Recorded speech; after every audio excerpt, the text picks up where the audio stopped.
You're listening to Honey, We Made a Disney Podcast. Two friends since The West Wing was something we binge-watched, not something we lived.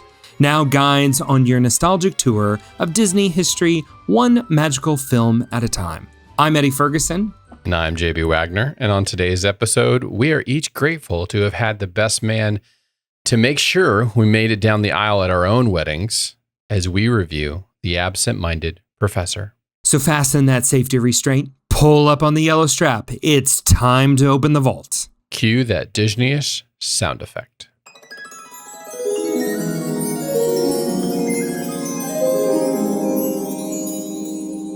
So, JB, I don't know about with your kids, but the first thing out of my kids' mouths as we watched this movie was, why is it black and gray? Why is this black and gray?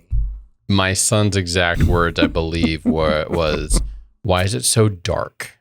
It's so, I wish this wasn't so dark. Why did they make this dark? And now I feel very vindicated after I was made fun of for watching Swiss Family Robinson, the 1930s version. People saying, how did you not know that this was the old one? It was in black and white. Well, now we have another black and white film. Now we have another. So I looked it up and I was very curious myself as to why it was done in black and white. Why are we now going backwards in time? And honestly, it's a very practical reason.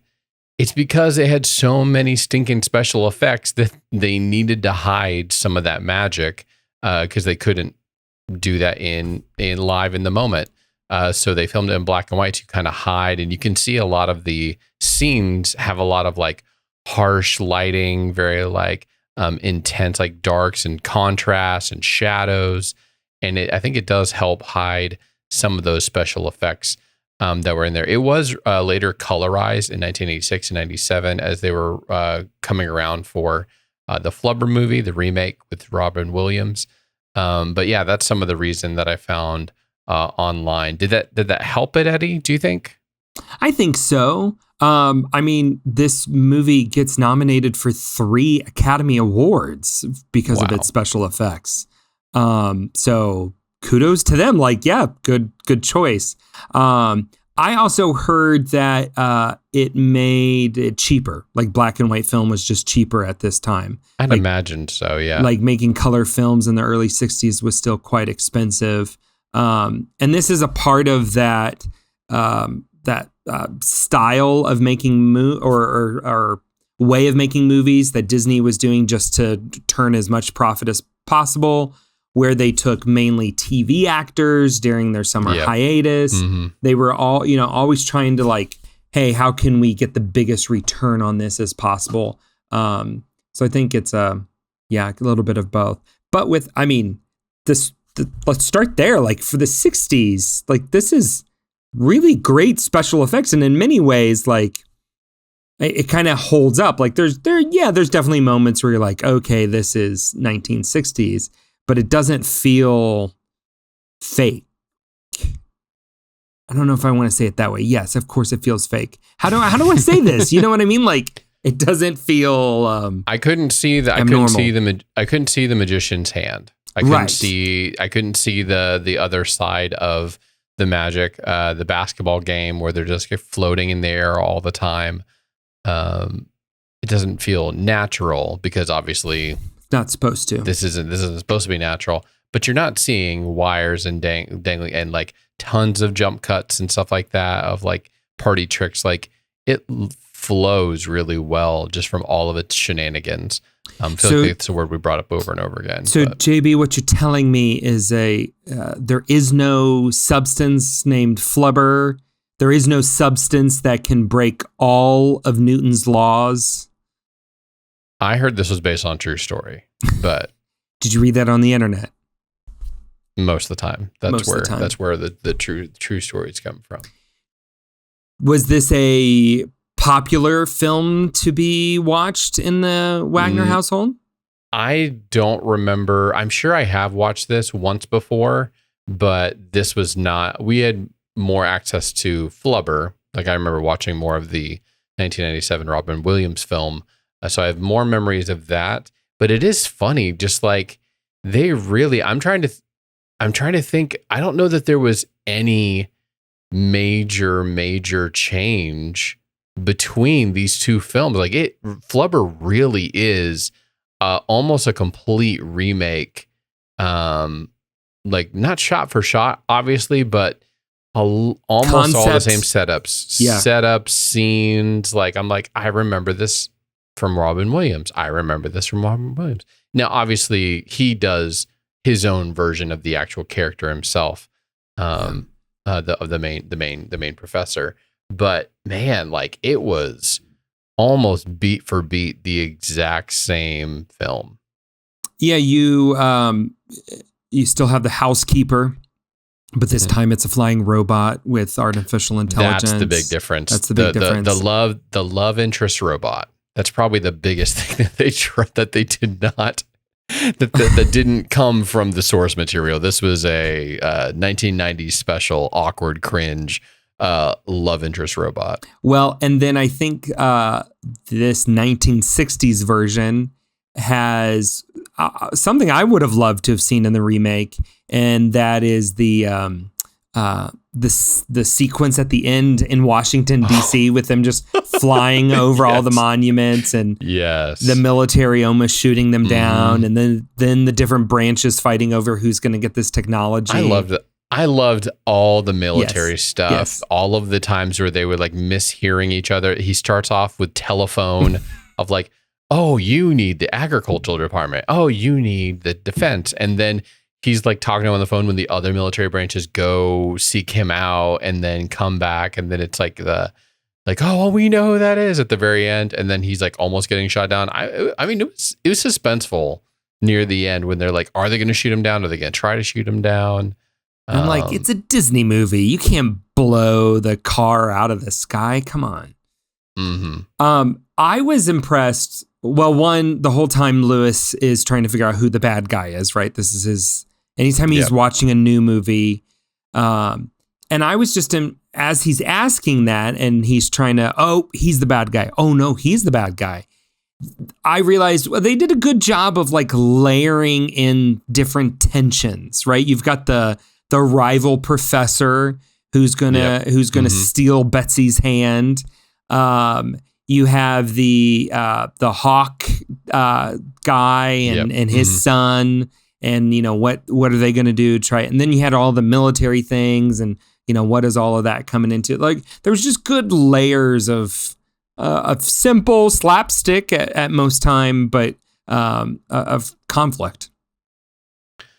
The thing that I was not prepared for was how quickly my son grabbed a hold of and was very moved and emotionally impacted by him not showing up for his own wedding. Like he was like, he's not going to get there in time, Dad. He's not paying attention. He's not.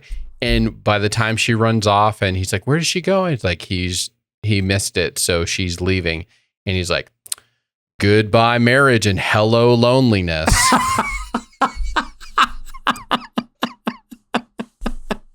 I was like, how old are you? There's no way this came out of a 7-year-old like that line. But yeah, he was very upset. He's like, they're not going to get married. They're not going to get married. And he also then followed that up later on when the car takes off and starts flying. He says, goodbye rolling and hello flying. So I think he's just been trying to get that in his conversation. The goodbye and hello to things. Mm-hmm. I don't know where he. It's a great turn of phrase, though. It is for him. It's really good. So you had mentioned earlier using some of the TV actors, and again that we're just Fred McMurray from Shaggy Dogs here, the dad from that movie. We get Tommy Kirk again. I don't know how what are we up to 5 movies with him? 4 movies.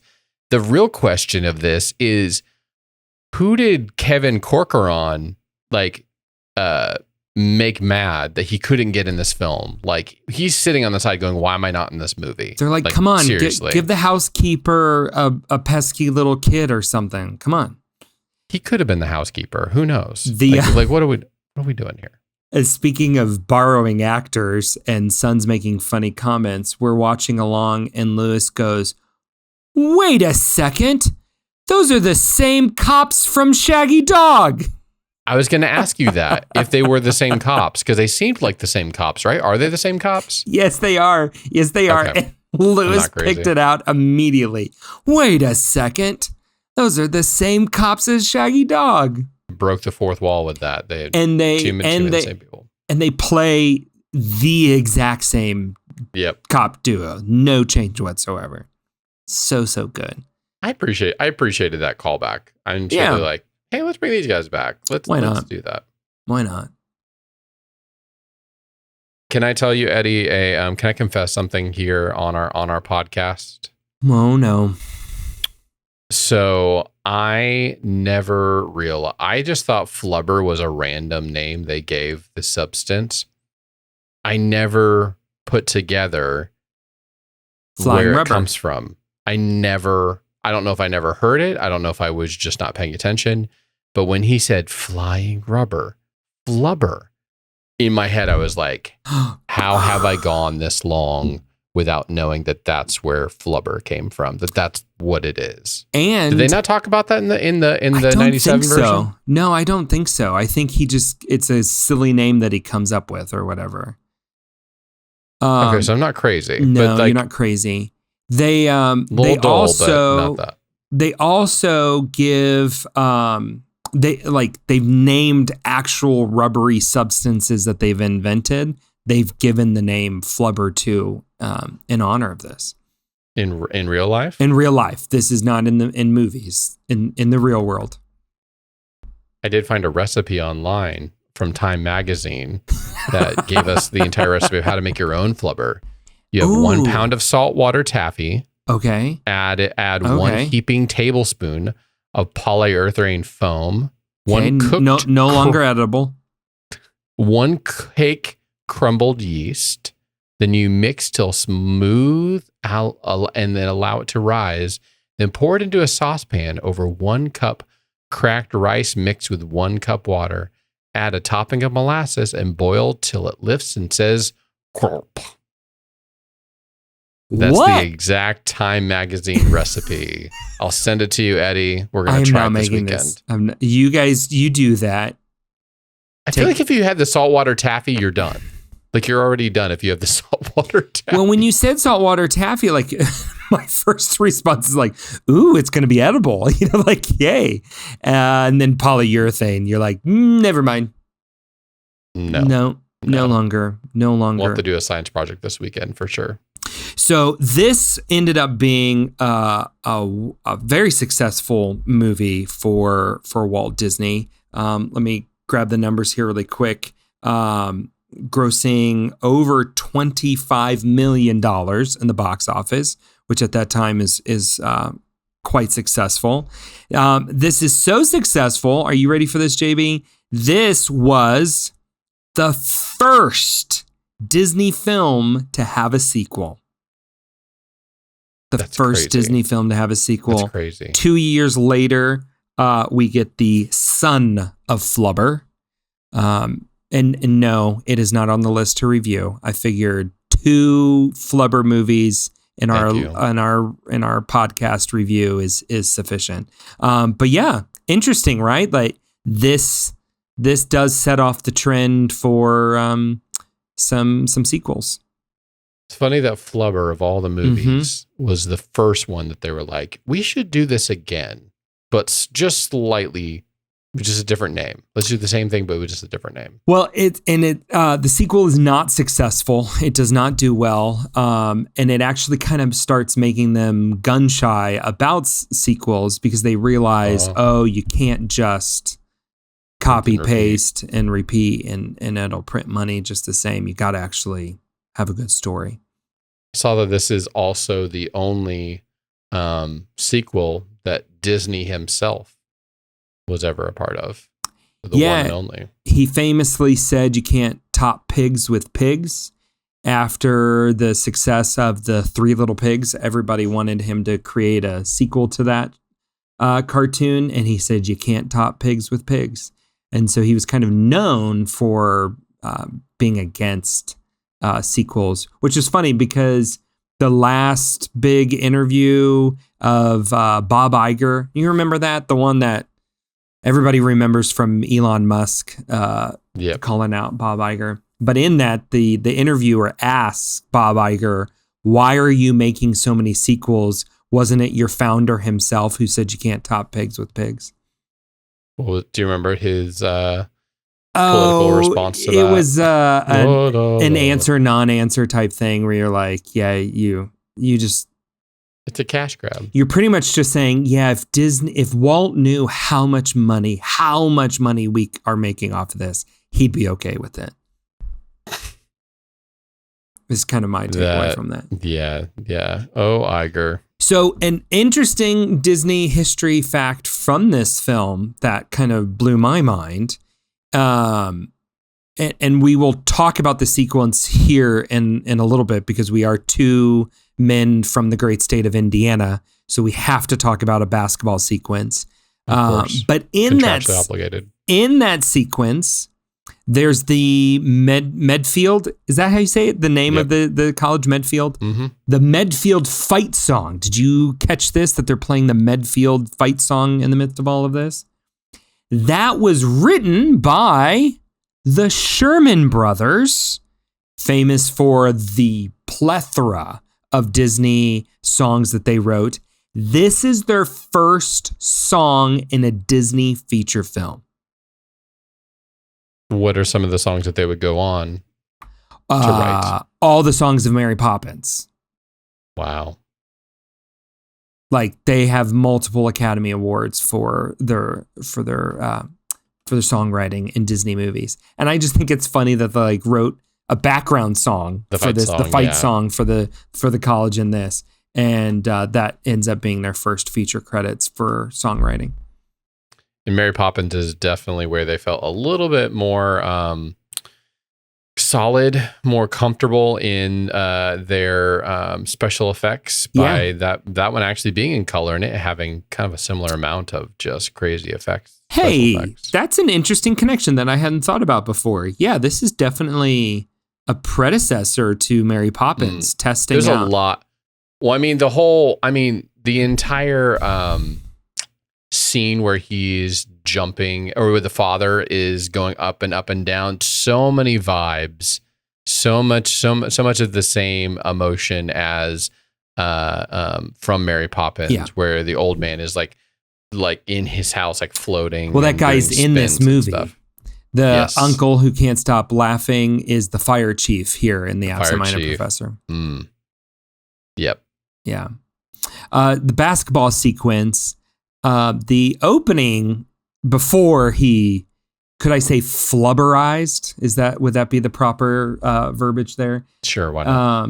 Before he flubberized their shoes, it was very reminiscent of some Globetrotter action, right? Harlem Globetrotters, where the way that they're like actually spinning the ball on their finger before shooting it in and everything like that. So it's not specifically the game in particular that irked me. It's the fact that this guy could get such amazing odds on the game when his son would have made no difference in this game. The other school would have just still destroyed them because they were still twice the men that these other little munchkins were. There's no chance that his son would have swung the game where they were 6-point favorites. Right. That was the most unrealistic part of this entire scenario. All of this movie is just the point spread. Not the flying cars. not the creation of a new element that defies the laws of nature. No. But that's the thing. Isn't it funny though how we can go, we will suspend our belief about this one thing or one thing that they've decided, hey, you need to just don't believe this. Let go of this. But the rest of the world still needs to make sense. Like you've sold me on this story. You can't all of a sudden be like, hey, we're going to have flying cars and we're going to have this rubber, but then also this guy and this girl still need to make sense together. It's like they could logically fall in love. Like that's not for this film, but like other films, like we do that where we say we will allow you to stretch our imagination here, but not you over still here. got to support it with the rest of the story. Still needs to be believable with this one big change. Does that make sense? Yeah. Do you feel that as well? Oh yeah, and I think this is that sequence that you feel it more than anything, where you're just kind of. It's the straight man concept from comedy, right? Yeah, that's a good every good comedy that has that crazy over the top character has to have the straight guy who just plays it straight, makes it really funny. Yeah. So flubberizing our shoes. Do you think that would have helped our fourth grade Rockets team at all? Do you remember when we played we had the church league and we were the Rockets? I think that it would have definitely helped. We needed all the help we could get because I still feel like that league was fixed. That they were like, here's the good kids. Let's put them all on the same teams. Who's left over? A bunch of fourth graders and this one sixth grader that's not very good either. And we'll just put them together and just see what happens. And we're going to mostly concentrate on the good teams. Let's make them really good. Did we even have any good of the good players from our class on there? Like, I don't even remember. Like, was Justin on that team? I don't remember him. No, they definitely did not. We were the leftover fourth graders. Yeah. Anybody who was actually on a basketball team at that time was elsewhere. They were on other teams making super teams. This was AAU before AAU. We were the leftovers. That was the beginning and the end of organized sports for me. Like I really stepped out on a limb there. Except for frisbee. So there we go. I finally discovered intramural sports in college, and that changed everything. I've relived those dreams a little bit this week with the Olympics and water polo, because I played intramural water polo. I know a thing or two. I can give my commentary to the U.S. men's water polo team. They're listening. And basketball, I haven't played since fourth grade. I have no desire to play. But I look at that sequence and I go, I could have done better on this team than those guys. These kids. Yep. It was that deplorable. When was the last time you played a game of basketball? I definitely played in college a little bit. I've done. Actually, when I first moved to Tennessee and my family hadn't arrived yet, it was still like a week till they were going to get here. I bought a basketball and I went to the park and actually shot some hoops by myself. I don't know what happened. I don't know why. And I have not shot since that day. So that is the most depressing story I've ever heard. No, I didn't have my family here yet. And I was like, what can I do that I'm not going to be able to do when they're here? Well, that makes Shoot a basketball. That makes it sound worse. So it's like, my family wasn't here yet. So I went to the park and shot hoops all by myself. I think I might have taken them once before, but the goal is so big that it's just like, if you can't lower it for the kids, it just doesn't quite work. It's not as fun. I just got this mental image of you all alone. I'm so lonely. All by myself. Shooting hoops. Well, since we're talking about funny solo moments, I'm just going to run through a few favorite moments that we didn't bring up. The dude in the glasses right up at the front when he's like explaining stuff, and then it's just like intent in his face. I think my son was also at the time going, oh no, something's going to happen. Oh no. And then it did. When he had just dirt on his face, when he had just like particles and stuff on his face, he's like, is he bleeding? Was that blood on his face? They're very concerned about that. Honorable mention of another person from previous films, Nancy Open from she was the maid from Pollyanna, lead actress in this film. The dad's talk when he's like, we don't worry about a small college. Today's the day of supermarkets and super colleges. I'm like, what's a super college? Which has come true. These massive public universities, yeah. That actually, he was ahead of its time, that man. Gamma rays, there's a lot of talk about gamma rays. I'm like, where did this guy getting gamma rays? He's doing this in his shed. And is like the Hulk going to be involved in this? Is the Flubber the prequel to the Hulk? I was really confused. That was like a very high intense stuff that he'd just be having in his garage. That's what I'm just trying to figure out. Like, does he have some uranium? Does he have like a nuclear isotope just like laying around in his garage? Rays. No, that's like gamma rays. Like why not? A can of gamma rays? Like, can I buy a can of gamma rays off of Amazon nowadays? Can of gamma rays. Say that 10 times fast. Can of gamma rays. Can of gamma rays. Can of gamma rays. I want to say that I don't think anybody in history has ever ended a basketball game by shooting a gun. Just want to say that out loud. That's not a thing. It's never been a thing. So I asked because I'm watching this movie with my parents. They're here right now. Oh. And which my mom did confirmed we owned this movie on VHS. So okay, this was because I was like, Mom, this is familiar. I don't know. And she goes, we had it on VHS. We watched it all the time. I'm like, oh yeah. So when the gun goes off, I look over at them and I'm like, did y'all not have like bull horns in the 60s? Was there not like a bell? And to which my mom just goes, it's a movie, Eddie. It's a movie. I'm like, okay. So no, they confirmed it that it was not. That's not how they lived through the 60s ended. From their experience. So they did reminisce on how much the games reminded them, like the gymnasium and how it all functioned, reminded them of their time. So wonder if the short shorts nowadays are reminding them of their days back in the day, because it's all the rage now. Short shorts. Two more things. Just want to call out, like using fishing lures to try to like pull him down out of the sky was hilarious. Was like more funny than it should have been. Well, the whole sequence is hilarious, where you just keeps on getting worse and worse and worse. And I think that's what's really good about these comedies that Disney does like this, is where they just take one little situational comedic moment and just keep rationing it up and make it crazier and crazier, where he's calling all of his friends over. There's a guy selling hot dogs there now.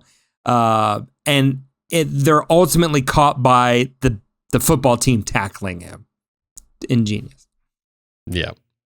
My last thing I just want to say, I love that the one thing that finally made the people in the Capitol stop counting down to fire on him is...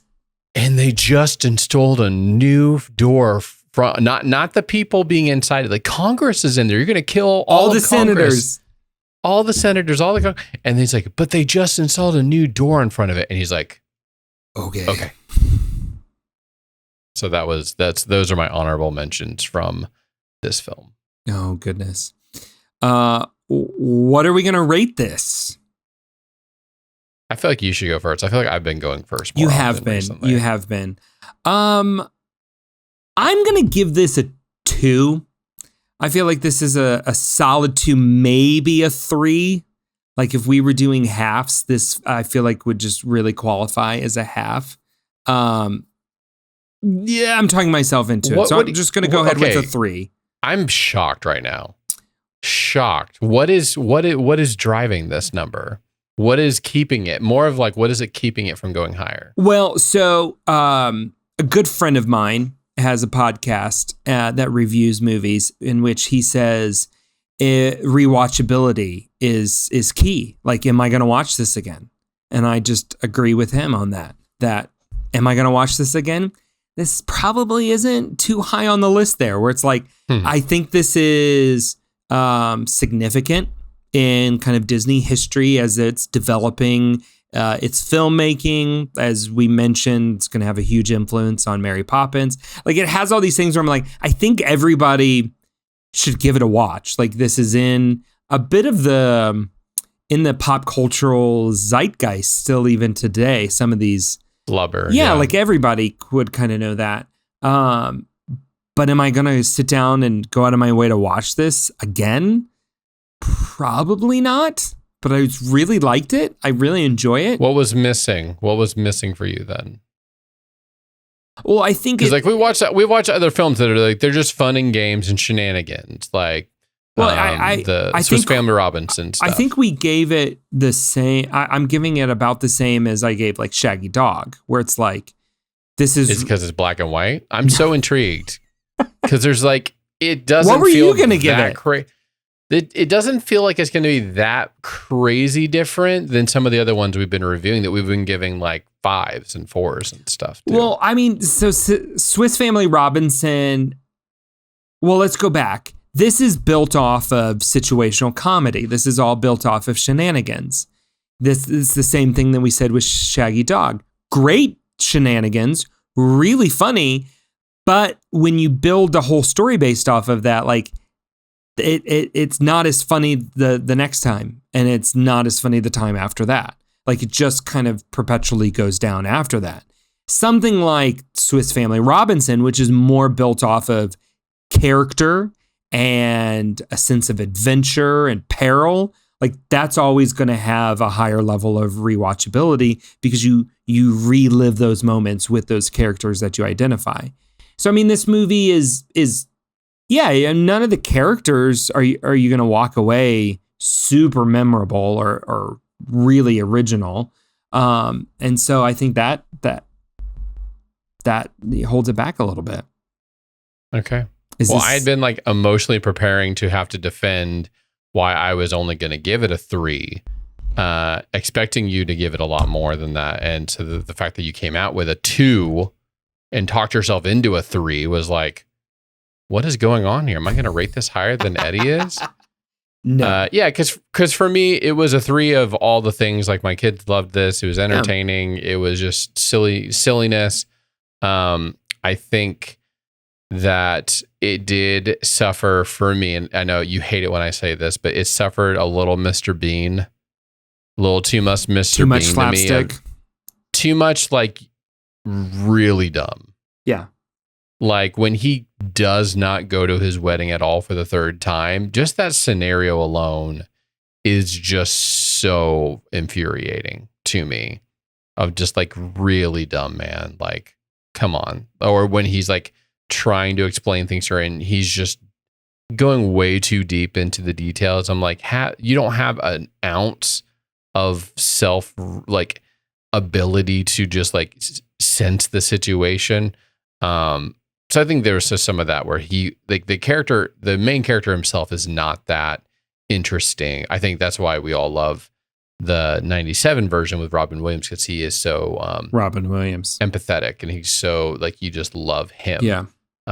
So that's why I was going to go 3. I was just again I was fully prepared to like speed through it, but I'm glad I sat down and watched it with my kids and we had fun with it. So yeah, 3 for me. So and I would say it's like okay.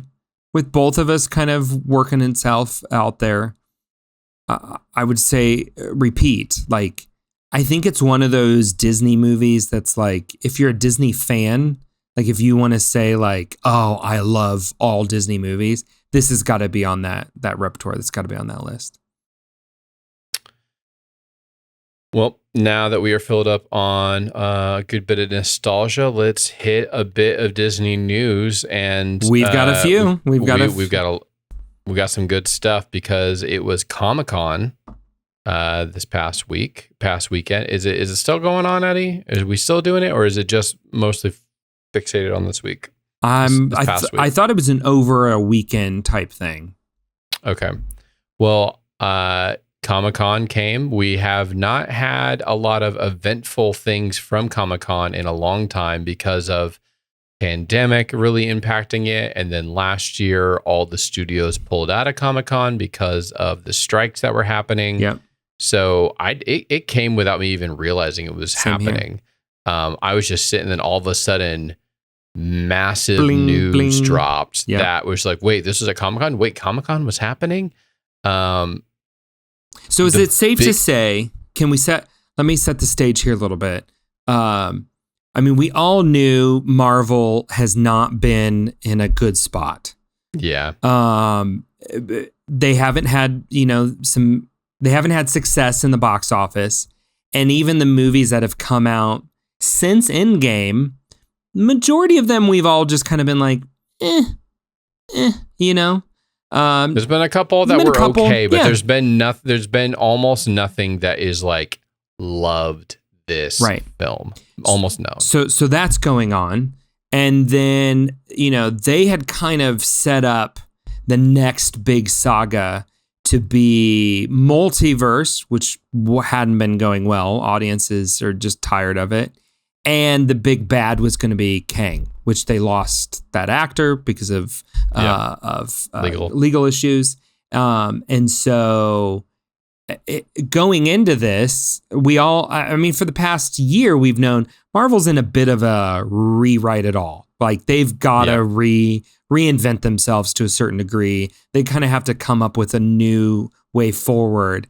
And we felt that. Or go back to exactly. do. Well, and we hinted at this last week when we reviewed Captain America and Brave New World's trailer, where we felt like, oh, okay, we're getting excited. This kind of feels like a return to form to a certain degree with all of that. So that's kind of where we've been. Then ComicCon hits. What do we get? Well, the big thing we get, well, even before ComicCon, let's just call this out. The Russo brothers are back in the fold, which feels like a good getting back together, because neither Marvel nor the Russo brothers have had much success since they parted ways. Agreed. After the second Avengers movie. So this felt like a good, hey, we still like each other, right? And we are better together than apart. Okay, let's come back together. So we got that news beforehand. Then we got the reveal that Dr. Doom is going to be a big part of the next big baddie for the next Avengers film coming out in 2026.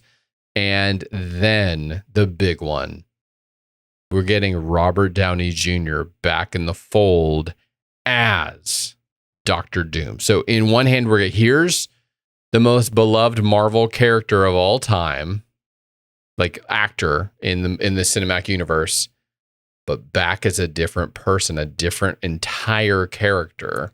Different mask, same task. That was his line. Can you explain to me, Eddie, simply put? No, I can't. What is his task that he's still on? To make Marvel a buttload of money again. That Marvel is his task. Again. Make Marvel money again. Oh, goodness. So here's the thing we've been debating. Like, we spent a lot of Dave Ramsey's money today talking about this movie over lunch, probably. But we were talking as back and forth. There's two options here. Maybe there'll be another option, but is he coming back as Iron Man from a different universe, but gone bad? Or is he literally playing Dr. Doom, this other character completely?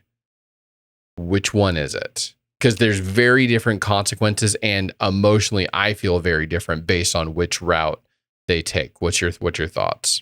What are you picking up from the tea leaves? I don't know what they're gonna do. I'm hopeful that they do the latter.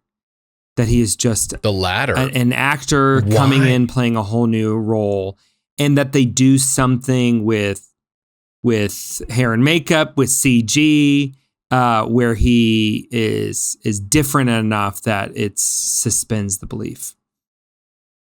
He's a good enough actor. Like, I think we've grown. He did just win an Academy Award. Yeah, he just won an Oscar. We're so accustomed to him being Iron Man. Like, Robert Downey Jr. will go down as like one of the greatest actors in this generation. Like, he's done incredible performances. I sent you the meme from one of my favorite performances of him from Tropic Thunder, to which, did you see this? The meme is hilarious going around. It's him from his character in Tropic Thunder, but as Black Panther. It's like, as Black Panther. Also Robert Downey Jr. is going to bring T'Challa back.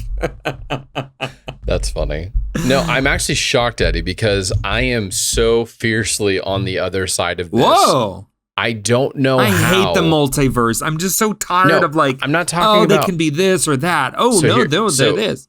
So here we go. So let me just say this. Yes, I also hate the multiverse and everything it stands for.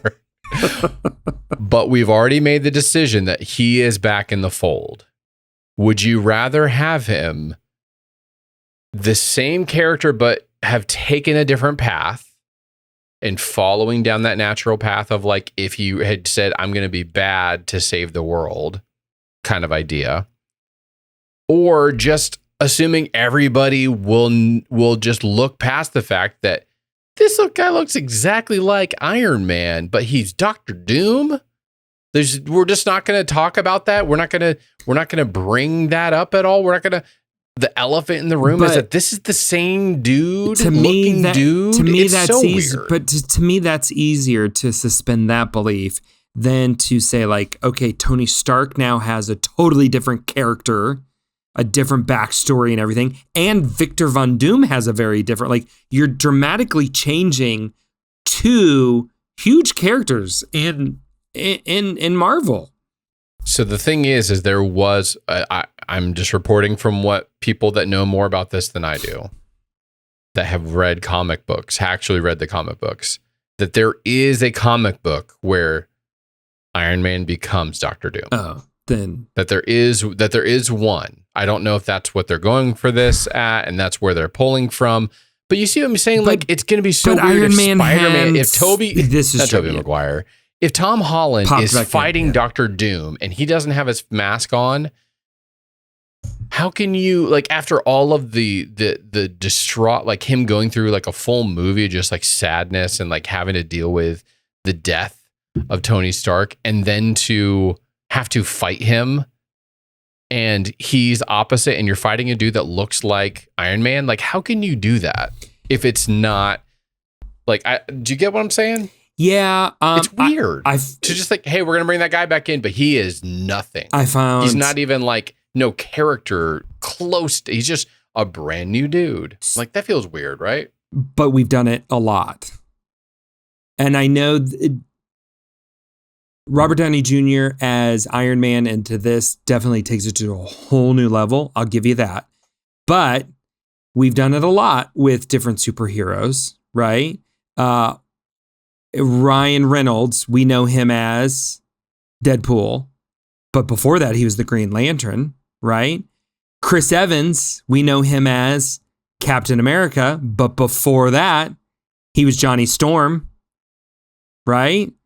You have, but you would also say that those are no longer canon to this universe, right? Sure, those were all outside of that. They were kind of like written out of history. They disappeared. Poof, they disappeared. They no longer exist. Don't look at the man behind the curtain over here. This is different because you can't just forget that they were these characters. Yeah, I just don't want them to I thought Iron Man had such a perfect arc. Oh, it was perfect. Ended well. That's why this is a very risky. Someone said it to me. There is no middle ground to this. It will either be an incredible idea that paid off tremendously, or it'll be one of the dumbest things that they've ever done.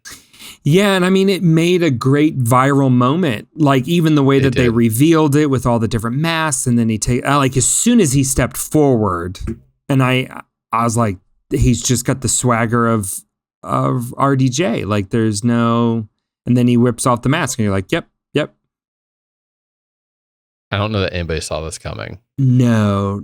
There wasn't really much of any, like, I think everyone was like jokingly, well, Marvel sucks right now. They better bring Robert Downey Jr. back. Right. It was kind of like they would never do that, but then they did. And as somebody new, I don't know. So that was the big news.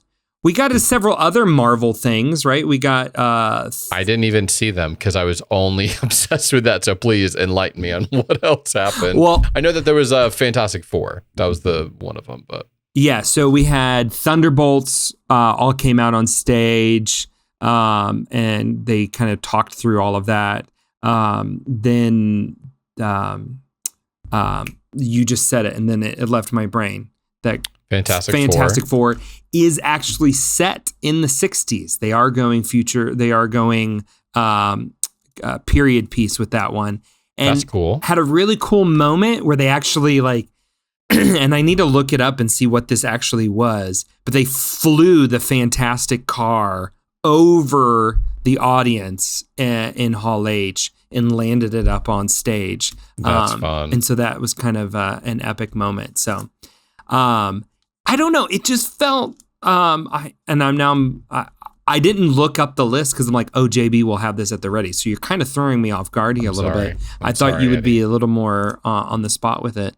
But it just overall felt like old school, Marvel pre-Endgame, where I'm like, okay, here we go. Might be coming back. This might be getting into the rhythm of it all. There was also a sighting of Colossus in the trailer for at the end of in one of the trailers that they played, as well as they did some light shows outside of Hall H.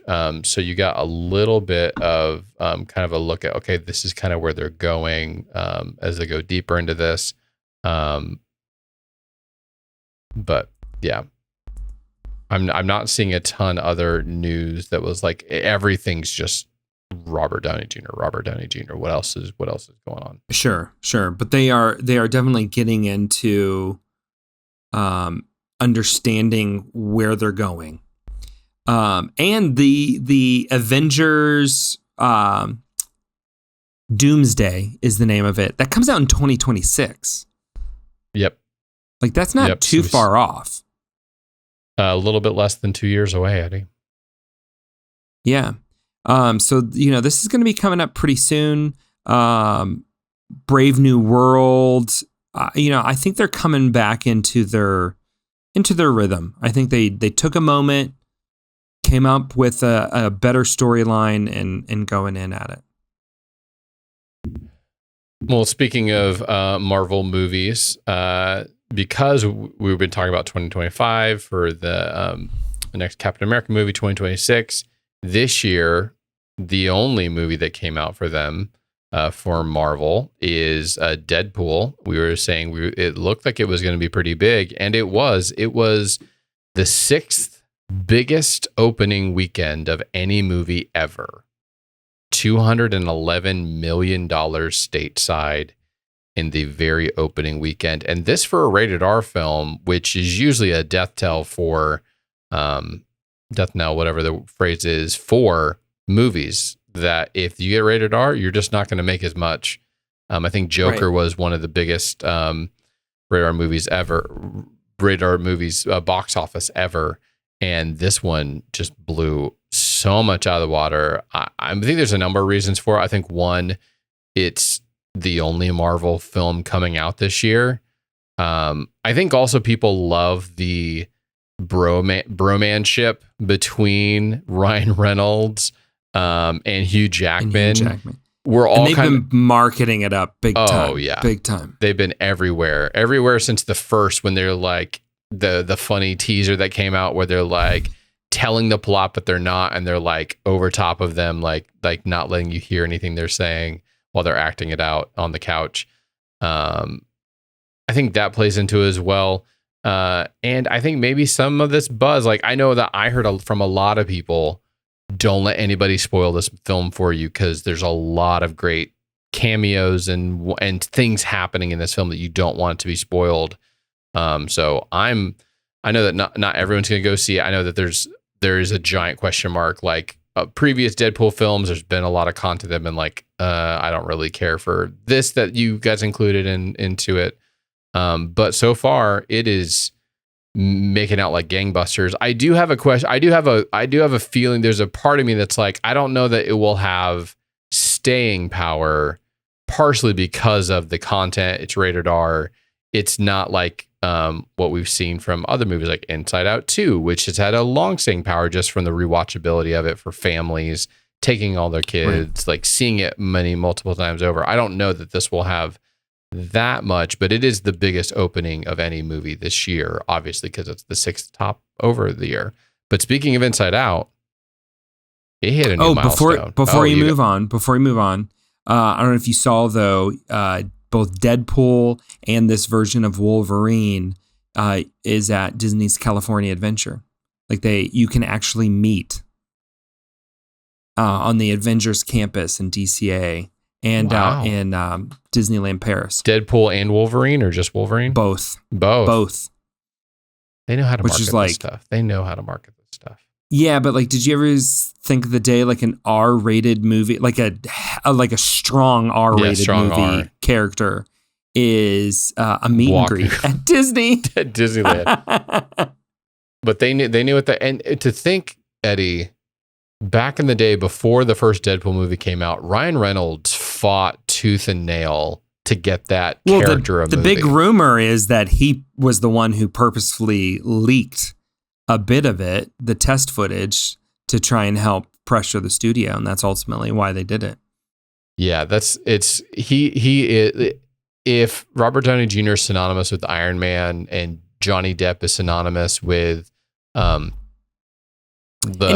Jackman with Wolverine. Hugh Jackman, like, he is Deadpool. I don't know if they're going to be able to recast him. Maybe they don't even want to, but down the line, like, he has been so synonymous with Deadpool from the beginning. And I think that just, I guess, kudos to him for sticking to his guns and just trying, like, really pushing to have this character made, because it's been a whole franchise for him.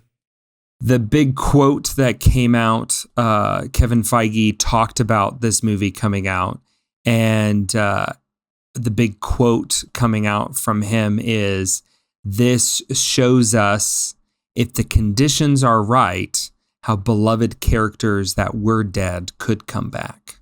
Oh my gosh, I don't want to know anymore. And that's all he said. That's how he teased it. I don't want to know. I don't want to know anymore. I don't know if you saw other in news. Kevin Feige got a star on the Hollywood Walk of Fame this weekend. Good for him. Good for him. Good for him. Something you and I will never want to get. You know, they have to pay for that. They buy their star. They usually, a studio usually pays for it. Yeah. But lastly, Inside Out 2, as JB hinted at, crossed a big milestone. It is now the highest grossing animated film of all time. That's so I didn't see that one coming. No. I'm excited. I'm happy for it. I was expecting Mario Brothers level. I was like pretty sure it was going to be that, but I was not expecting it to just like completely just dominate, like Barbie level. It has such broad crossover appeal.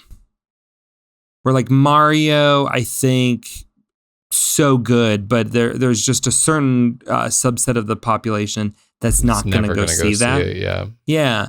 And this, just like anybody could go see this movie and be wildly entertained. So I was excited for that. That was something you and I have said multiple times till we're blue in our face, of wanting Pixar to be back and strong in the theaters.